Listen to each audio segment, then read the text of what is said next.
Tiffany Reid, welcome to DBL. How you doing? Hi, how are you? Thank you for having me on. No problem. So I just want to get right into it. 2020 has been a rough year for a lot of people, but specifically for Black people, we've been dealing with the death of Breonna Taylor, Ahmaud Arbery, George Floyd, the list goes on, and even the Amy Cooper incident in Central Park. So I want to know, you had a racist incident at Paris Fashion Week that we detailed and discussed together. Can you tell me a little bit about what happened? Part of my job is to travel to Europe for fashion shows. So I was at Paris Fashion Week and I was invited to an event by a major retailer. And it was raining that day. I was standing outside. So I saw a woman coming in the building. It was raining. I walked in with her. I went to get on the elevator with her. She backed up. She didn't want to get on the elevator with me. I told her to please go ahead and proceed because I was trying to avoid a confrontation. Then she proceeded to tell me that I should get out of the building. I didn't belong there. When I asked her why, she said that there have been robberies in the buildings and that people like me steal.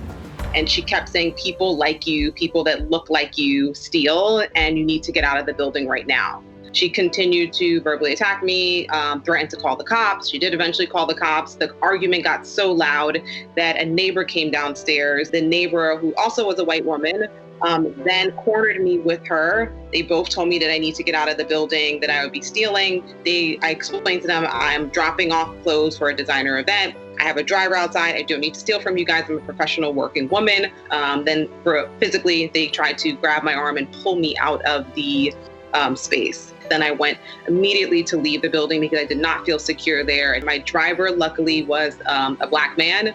In his efforts to comfort me, he had shared some experiences he has had with racism in Paris and let me know that this is not an uncommon thing.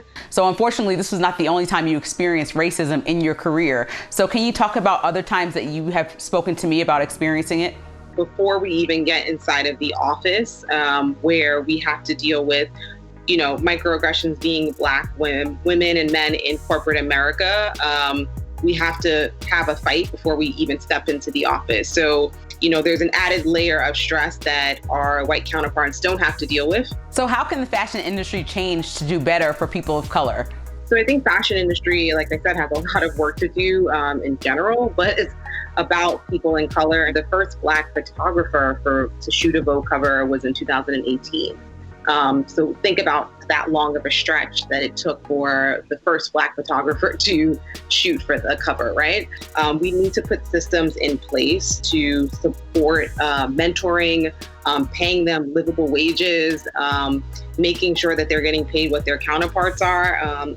Hiring teams of color is going to be, I think, really important, and I want to see how brands step up. By doing that, all of the cultural appropriation that we're seeing from major brands, from luxury brands, when you start to have those people in the room, then they can flag it sooner on, and these things won't happen. Tiffany, thank you for joining us. Thank you for sharing your story with me. Thank you.